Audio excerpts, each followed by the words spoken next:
এই আলো, এই মেঘ, তো এই নামলো বৃষ্টি। সনসনে হাওয়া, কনকনে ঠান্ডা, এখনও আগের মতো মায়াবী শৈল শহর দার্জিলিং। পাহাড়ের গায়ে পাইন গাছের সাম্রাজ্য, তারই বুক ভেদ করে সাদা কালো মেঘ যখন সবুজে মিশে, তার রূপে মোহিত না হয়ে উপায় কি? কথায় বলে একা না বোকা। শৈলরানী দার্জিলিংয়ের সৌন্দর্য উপলব্ধি করতে হলে অবশ্যই দল পাততে হবে, ভেসে যেতে হবে আঁকাবাঁকা পাহাড়ি পথে। তাহলে দার্জিলিং হয়ে উঠবে অবিশ্বাস্য এক অভিজ্ঞতা।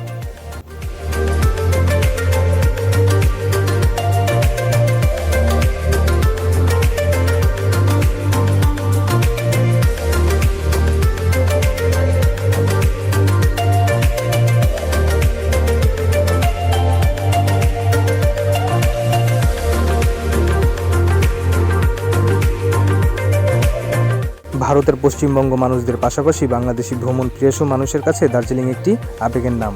রিসেন্টলি বাংলাদেশ থেকে নিউ জলপাইগুড়ি পর্যন্ত মিতালি এক্সপ্রেস চালু হওয়ায় দার্জিলিং যাওয়া এখন খুব সহজ এবং সাশ্রয় হয়েছে। 2024 সালে আমার দার্জিলিং নিয়ে এক পর্বের এই ভ্রমণ সিরিজে কিভাবে আপনারা ঢাকা থেকে মিতালি এক্সপ্রেস ট্রেনে করে দার্জিলিং যাবেন, কত টাকা খরচ হবে, কোথায় থাকবেন, কি খাবেন এবং সচরাচর বাংলাদেশি পর্যটকরা যে সকল স্পটে ঘুরতে যেয়ে না চেনার কারণে মিস করে যায়, সব ধরনের ইনফরমেশন এই ভিডিওতে পেয়ে যাবেন। চলুন তাহলে গল্পের শুরুটা শুরু থেকেই করি। বাসা থেকে বের হয়ে